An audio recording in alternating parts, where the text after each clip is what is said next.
Buenas tardes, entonces vamos a continuar con este segundo video de este curso de lógica cableada. En el contenido arrancamos con la simbología y normalización. Vean que todo esto es un estándar para que cualquier programador, recuerden que como se generan códigos y esos códigos están casados a que puedan ser guardados en dispositivos programables, entonces la idea es que se hable un lenguaje común que cualquier programador pueda entender. Como el día de hoy no existe una única norma, a continuación se muestran los principales estándares internacionales utilizados en la documentación gráfica de la simbología eléctrica. Entonces tenemos el DIN, Instituto Alemán, Organización Nacional de Normalización de Alemania, de ahí aparece el DIN. Tenemos el ANSI, American National Standard Institute, instituto estadounidense. Recuerde que cada potencia mundial siempre se pelea por la generación de los estándares. En este caso, pues tenemos Alemania, tenemos Estados Unidos, tenemos la International Electrotechnical Commission, Comisión Electrotécnica Internacional, organización ¿de dónde es esta?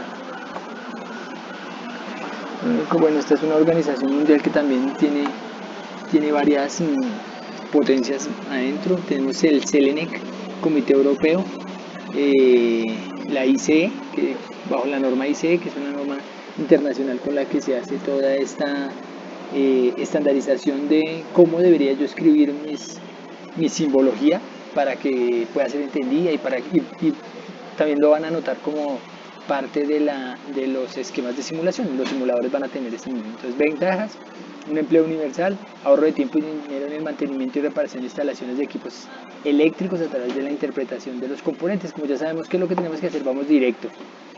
Facilitar la interpretación de los circuitos y permitir una comunicación universal entre personas independientes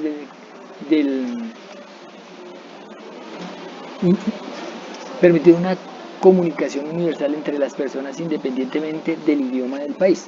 Entonces vean que como voy a tener estandarización, entonces la idea es que cualquiera pueda leer los planos sin tener mayor complique. Solo con verlos va a entender que se está hablando lo mismo. Características: debe ser lo más simple posible para facilitar su dibujo y evitar pérdida de tiempo. Esto es cuando es una representación muy compleja. Debe ser claro, debe ser preciso, debe identificar. Bueno, esta es la parte les invito a que le peguen una leída. Acá tenemos una simbología ya como tal de la alimentación.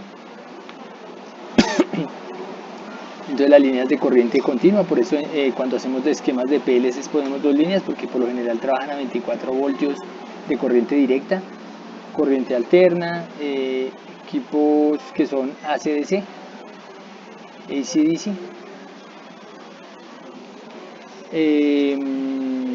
corriente continua también puede ser simbolizada con 3 puntos. Algunos equipos como osciloscopios y eso lo representan de la forma de abajo.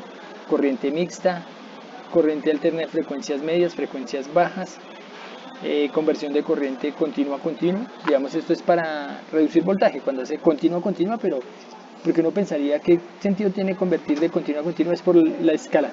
Digamos, está muy baja o está muy alta, perdón, está muy baja y la elevo, o está muy alta y la atenúo, que se hace con elevadores de voltaje. Conversión de corriente alterna, conversión de corriente continua alterna, entonces de continua alterna, alterna, lo mismo, cambia de escalas, alterna continua. Conexiones trifásicas, recuerden que con esto conectamos los motores delta, estrella o triángulo. Entonces es estrella y triángulo, o también les llaman delta.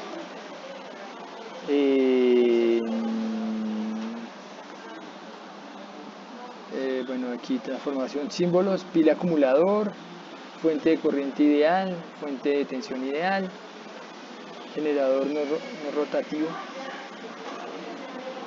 Bueno, entonces más símbolos, generador fotovoltaico. Entonces digamos son generadores de energía. Todo esto son fuentes de energía como tal. Máquina rotativa, que sean como los motores, y aquí vienen todos los motores.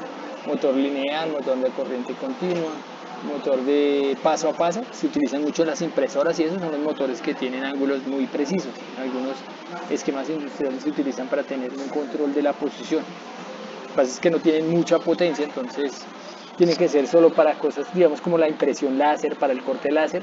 Yo podría utilizar motores para mover el eje de corte en las dos direcciones que quiera, o para hacer impresión 3D también.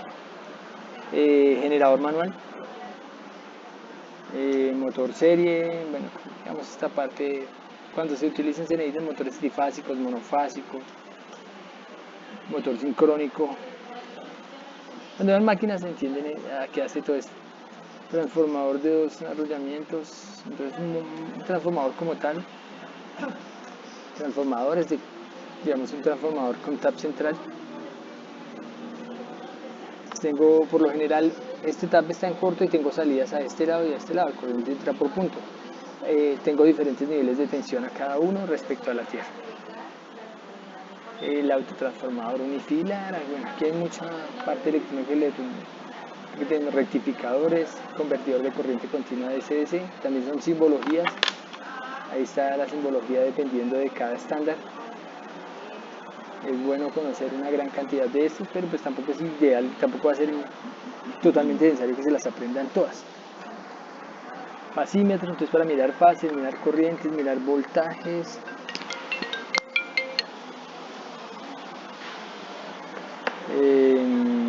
A ver, ¿qué más hacemos por acá? Buses, zumbadores. Esta es la parte más importante, los símbolos de los contactores, interruptores, pulsador, conmutador de dos posiciones, conmutador multiposición, que sería este de acá. Puedo conmutar la dirección a la dirección que quiera. Hay varias formas de eso, operación, diodos, netamente tiristores, diodos de disparo, todo eso es netamente cuando controlo el disparo, pues viene netamente de la electrónica, materiales semiconductores. Designación del tipo de aparato, entonces, grupo de constructivo y parte, bueno, esta parte sí lo recomiendo que lo lean, peguen una revisadora, marcadores. Entonces mira, marcadores de bordes. La norma dice, toda esta escritura que figure con el documento debe poderse leer en dos orientaciones separadas con un ángulo de 90 grados desde el borde inferior y de derecho del documento. Bien. Entonces representación según la norma IC y representación tradicional. Pues lo ideal es tener ese ángulo de... Tradicionalmente lo que hago es, cada borde está nomenclado y va a tener una referencia. Contactos principales de potencia. Vamos a ver qué tiene acá. Bueno, tiene las salidas. Miremos acá. Esta es la estructura, que son tipos normalmente cerrados, normalmente abiertos. ¿Cómo están descritos? Bueno, estos son para seguridad, que serían como los relés térmicos, que son de protección netamente, y si se sobrepasa una cantidad de temperatura o un campo eléctrico porque la corriente es muy alta, se dispara. Entonces son netamente de seguridad. En el ejercicio que van a realizar para esta sesión van a tener que emplearlos. Entonces veamos aquí un esquema. Son magnetotérmicos, contactores. Entonces digamos, acá yo tengo un relé al que energizo, ¿cierto? Voy a mandar directamente a la red. Cuando él cierra, pone en contacto, tengo un relé térmico y tengo un relé magnético, que netamente van a ser para seguridad. Como son motores trifásicos, van a pasar corrientes muy fuertes. También sirven cuando una fase de esta se cae. El motor de estos no puede estar alimentado solo con dos fases porque empieza a trabajar mal y calienta el bobinado. Eso hace que disparen los relés térmicos. Y es una forma de revisar que se cayó la red o se cargó parte de la red. Tenemos por acá un circuito de maniobra, entonces netamente pues, un circuito como tal para activar el contactor.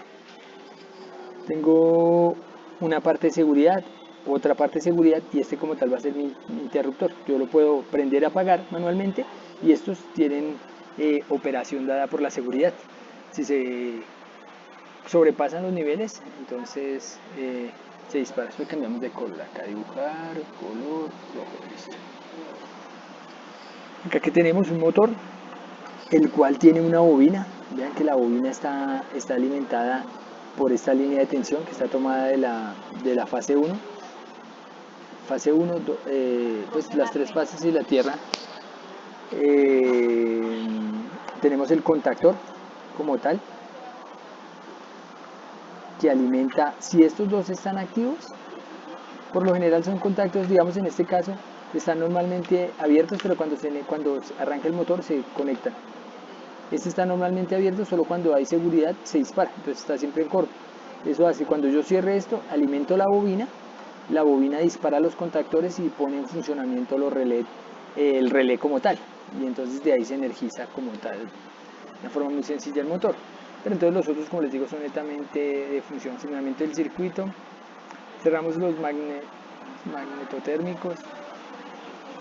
Bueno, sí, netamente, bueno, cierro y lo pongo a funcionar. Miren que acá tengo, hacia acá está ya el circuito como tal. Les voy a dejar un video al final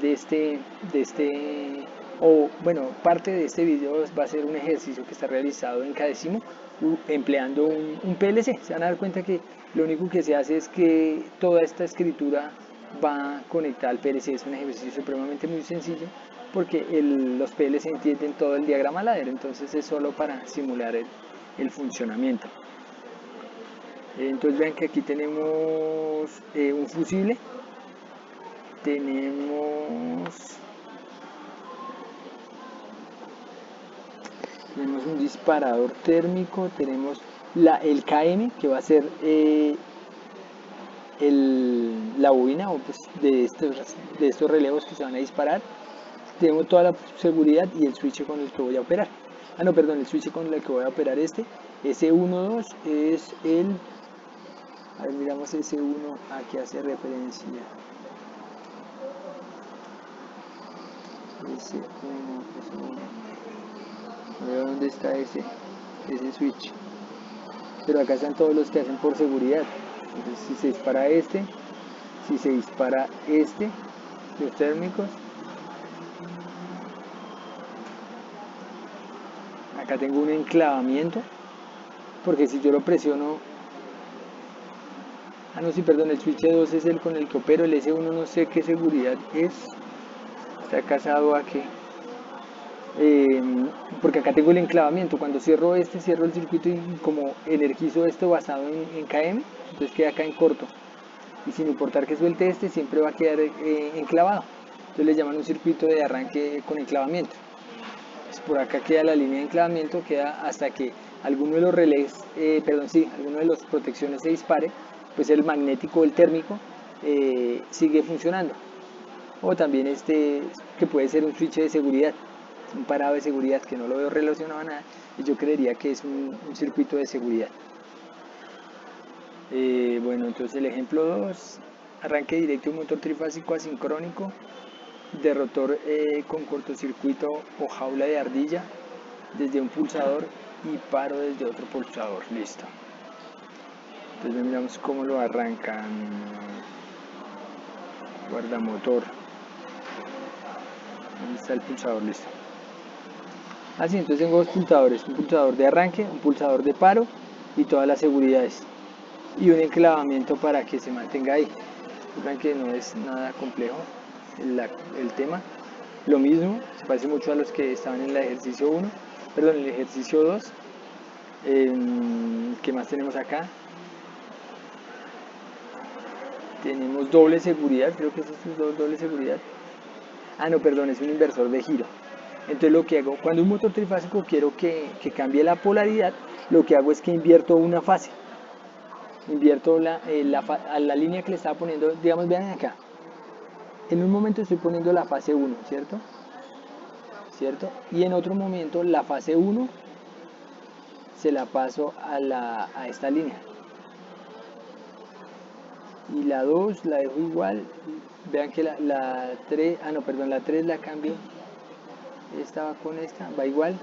Y la 1 la cambio con la 2. Entonces lo que hago es invertir dos fases. A una fase y eso hace que el motor cambie pues cambie de giro, o sea, invierto una de las dos fases, una fase queda fija y las dos fases las cambio, y eso hace que el motor empiece a cambiar el giro.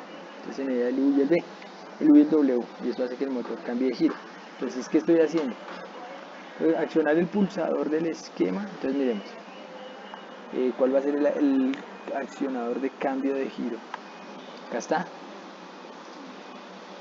para que vaya en una dirección o para que vaya en la otra. ¿Por qué? Porque toda la seguridad enclava cuando energizo tengo un contacto que hace referencia, ven que para que se evite un corto, porque si no quedan las fases en corto, cuando yo energizo tengo un contacto contrario casado a él, que si este está cerrado, este se abre. ¿Sí ven? Este contacto es contrario a este de acá y este hace que se invierta. Lo mismo pasa acá, cuando está alimentado en esta otra línea tengo un contactor inverso a él, que si este está alimentado, pues si este está alimentado, este se desalimenta y eso hace que no se vaya a generar un corto. Puede generar un microcorto mientras se dispara, pero no va a ser tan representativa la cosa. Es para que no queden las fases puestas en corto. Bueno, temporizador a la conexión y a la desconexión. En los sistemas de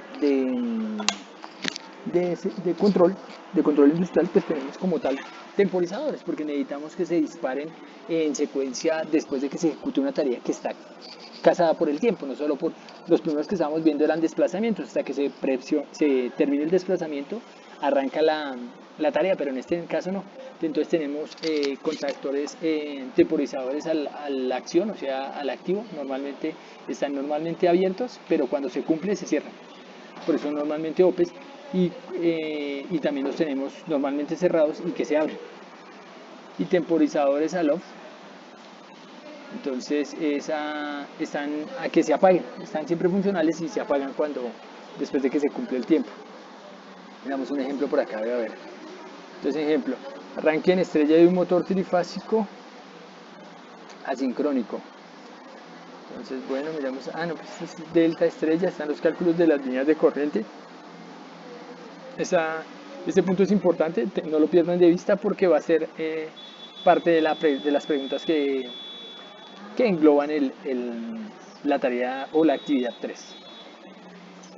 A ver qué tenemos acá, circuito, tengo el cambio de giro del motor, tengo un relé térmico, diagrama de conexión de potencia de control de estrella de triángulo.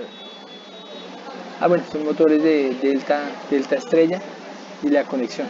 Esto es básicamente lo mismo que hacemos por acá. Acá tenemos un ejemplo de un portón corredizo. El acceso a al recinto de una empresa está protegido mediante un portón corredizo que solo es abierto cuando algún vehículo desea entrar o salir del mismo. El portero se encarga de manejar el control del portón, realiza prácticamente automatismos cableados con contactores y relés. Entonces ven que va a tener una serie. Recuerden que estos sistemas no están siendo manejados por PLCs, es netamente lógica y va a estar casada a tener muchos sensores que van a hacer contactos. Si el portón se cierra totalmente, si el portón se abre totalmente, si alguien está obstruyendo el portón, para que mire que va a tener un dispositivo de seguridad, pues si alguien para no lo sea atropellado o aplastado por la puerta. Entonces requisitos impuestos al control del portón. El portón se abre y se cierra accionando el pulsador en la caseta del portero. Pues el portero tiene un botón, un control, lo que sea. El portero puede supervisar el funcionamiento del portón. Normalmente el portón se abre o cierra por completo, entonces no hay puntos medios. Sin embargo, su desplazamiento puede interrumpirse en cualquier momento, entonces, por si alguien se atravesó o alguna cosa. Un aviso luminoso permanece iluminado 5 segundos antes del inicio y durante el movimiento del portón. Está ahí, arranca y empieza 5 segundos y empieza el proceso. Mediante un dispositivo de seguridad se evita que al cerrarse el portón pueda resultar lesionadas personas o lesionar personas o se aprisionen objetos. Digamos en este caso sería que el carro que no deteriore el objeto porque lo presiona. Entonces cada uno contacto abierto K2 contacto cerrado, entonces voy a tener un K1 contacto abierto, entonces voy a tener por acá un K1, un K2, dice SO pulsador. Entonces voy a tener un pulsador para parar, un pulsador para abrir, un pulsador para cerrar, interruptor de posición normalmente cerrado, entonces interruptor de posición normalmente dos, digamos, me imagino que son para pararlo en cualquier momento. Barra de protección de seguridad, normalmente esta parte de acá que dice aquí era la seguridad, entonces si esa barra se rompe ya tiene que pararse. H1 lámpara de aviso, entonces aquí va a tener el H1, perdón, no, mejor aún, H1. K2 temporizador a la conexión, K3 temporizador a la desconexión. Entonces, ¿cómo está la cosa? Este es netamente el esquema del motor, de cómo lo tengo que arrancar. Tengo un variador de fases para que vaya en una dirección, para que vaya en dos. El abrirse es controlado por KM1 y el abrir y el cerrar es por KM3. Listo, entonces el circuito. Entonces, bueno, K1, K3, sensores, bueno, listo, memoria, para que se controle, para que quede memoria, lámpara, abrir, cerrar, listo. Entonces, lo primero es que K2 y K3, recuerden que K2 será los sensores si está abierta o está cerrada. Entonces, K1 es el sensor de abierta y K2 es el sensor de cerrada. Y vamos a mirar en la parte de abrir. Entonces, si vamos a abrir es porque la puerta está cerrada y K2 tiene que tener en cuenta eso. Entonces ahí está K2. Y inverso acá, donde está aquí K1, para cerrar tiene que estar abierta. K1 se maneja acá, K1. Sensor, el pulsador de cerrar, miremos por el lado de cerrar, que en S2. Cuando presiono S2, se enclava con K3, porque quedó energizado acá, es la memoria, es el retenedor, yo lo llamo retención, que podría ser esta misma, ¿no? Entonces se hace en este caso con la retención por este lado. Este queda energizado, Cuando arranca a S2, que S2 era el pulsador de que cerrar, pulsador de cerrar, energiza K4, que es este de acá, y empieza la puerta a cerrar. Cuando llega a K5 es que K5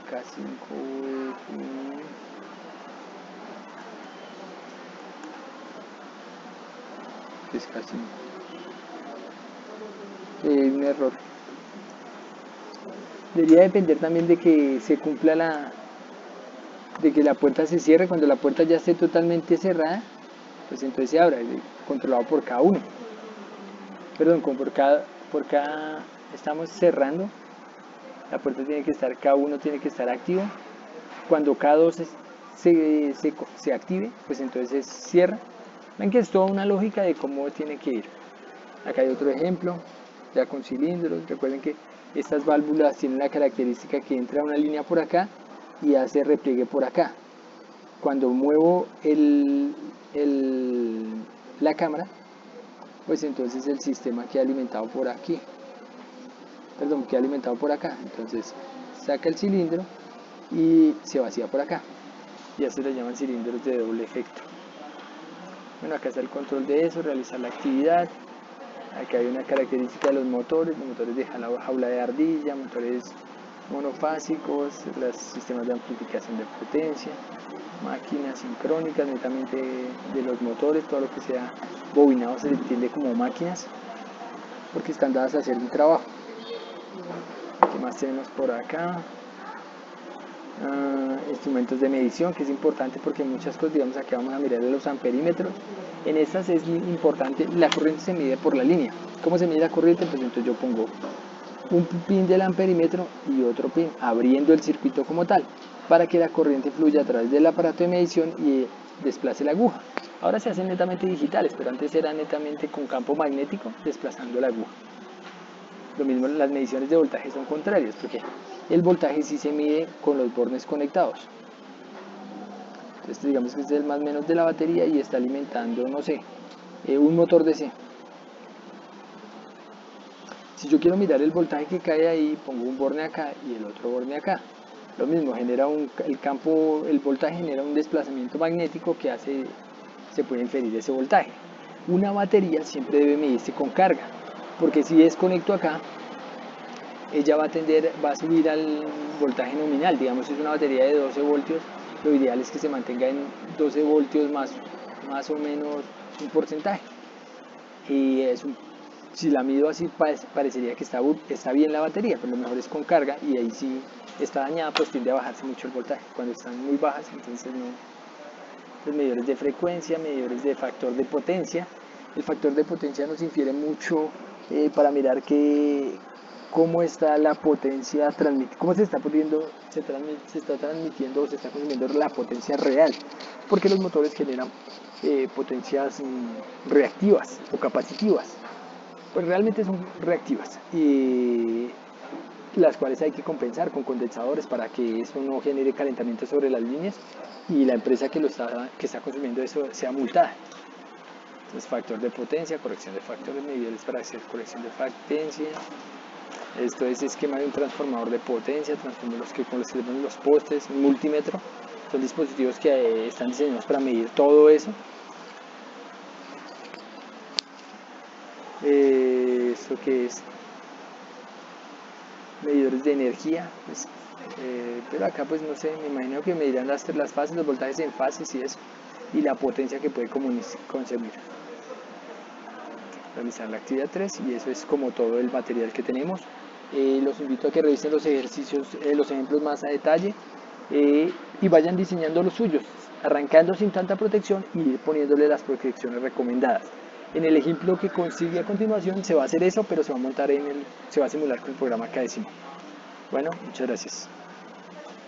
Voy a explicar el arranque estrella triángulo y también el arranque estrella triángulo con inversión de giro de un motor trifásico utilizando el simulador Cadecimal, programado en este PLC que pueden apreciar en pantalla, que es un logo de Siemens. Como pueden ver, también ya tengo cableadas mis entradas y mis salidas. Aquí también mi esquema de fuerza y mi programación en ladder. Como entradas voy a utilizar el relé térmico, los pulsadores Start, Stop y parada de emergencia. Como salidas voy a utilizar las bobinas de mis contactores que tengo en mi esquema de fuerza. En mi salida Q1 va a estar mi contactor 1, en mi salida Q2 mi contactor 2, que me va a permitir el arranque en triángulo. En mi salida Q3 va a estar mi contactor 3, que me va a permitir el arranque en estrella. A continuación pasaré a explicar brevemente la programación. Como podemos ver, en esta primera línea tenemos un contacto abierto de mi entrada I3, stop, un contacto abierto de mi entrada I4, parada de emergencia, un contacto abierto de mi entrada I1, relé térmico. Se preguntarán por qué estos contactos son normalmente abiertos, porque mis entradas son normalmente cerradas, entonces significa de que estos contactos van a estar activos, entonces van a estar cerrados y me va a permitir el flujo de corriente. Tenemos un contacto abierto de la entrada I2 que viene a ser el Start.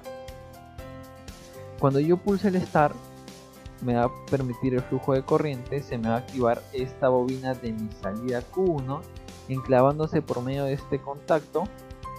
También este contacto se va a cerrar, me va a activar el temporizador, y cuando el temporizador llegue a 0, se me va a activar la bobina de esta memoria. Pero mientras el temporizador no me active la bobina de esta memoria, ¿qué va a pasar? Cuando yo pulse Start, se me va a activar esta bobina, este contacto se me va a cerrar La marcha que todavía no está activa, que es un contacto de la memoria, me va a permitir activar esta bobina de la salida Q3, activándose mi contactor 3. Como estos dos contactos van a estar activos, estos dos contactores van a estar activos, me va a permitir el arranque en estrella. Pero cuando el temporizador llegue a 0, se me va a activar la bobina de aquí, que la bobina de la memoria, se me va a abrir este contacto, se me cierra este contacto de aquí junto a este de aquí que ya está enclavado, que es de la salida Q1, y me va a permitir activar la bobina de mi salida Q2, permitiéndome el paso del arranque en estrella al arranque en triángulo. Se preguntarán para qué he puesto estos dos contactos. Bueno, son de protección para que no se me puedan activar los dos contactores al mismo tiempo y no se produzca ningún cortocircuito.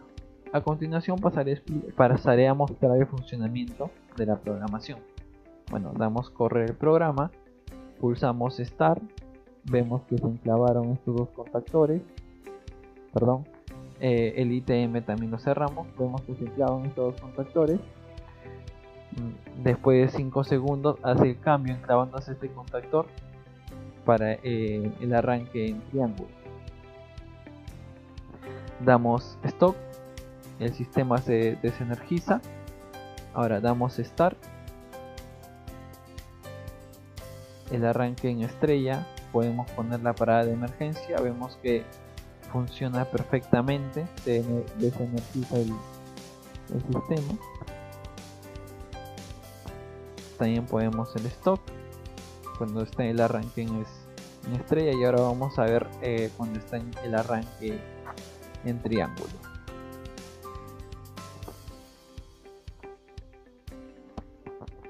Cambia a triángulo, pulsamos parada de emergencia y vemos que también se desenergiza. Damos Start, ahora vamos a probar el stop, también se desenergiza. Entonces podemos ver de que la programación es correcta y el circuito funciona muy bien. A continuación voy a explicar el arranque estrella triángulo con inversión de giro. Como pueden ver, es casi igual al ejercicio anterior. Ahora hemos agregado una entrada más, que es el giro 2. El giro 1 que me va a dar en sentido horario, el giro 2 en sentido antihorario. También vamos a utilizar la salida Q4 como para activar las bobinas del contactor 4, que nos va a permitir hacer la inversión de giro. Bueno, la lógica de la programación sigue siendo la misma. Hemos agregado estas dos líneas con unas condiciones, que cuando se active Q1 me va a activar el temporizador también, y cuando esté en 0, cuando llegue a 0 va a permitir que la marcha se active, abriendo este contacto, cerrando este contacto, primero realizando el arranque en estrella, y cuando se active este contacto va a pasar a esta bobina va a pasar a abrirse este contacto, y este contacto se va a cerrar activando el Q2, pasando al arranque en triángulo. Y lo mismo va a suceder cuando se active Q4, solo que ahora se me va a activar este contacto y va a permitir la inversión de giro. Bueno, a continuación voy a pasar a simular el funcionamiento. Vamos a dar correr el programa, cerramos el ITM, damos en giro 1 y vemos que el motor va a girar de forma horaria. Está ahorita en arranque estrella y va a pasar a triángulo.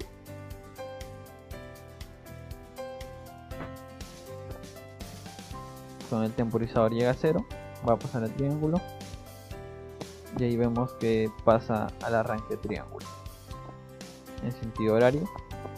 Damos parada de emergencia y todo el sistema se desenergiza. Ahora, con el giro 2 vemos que el motor gira en sentido antihorario, arranque estrella, se activó el triángulo. Pulsamos Stop, vemos que funciona correctamente. Bueno, eso sería todo por el video de hoy. Muchas gracias por su atención.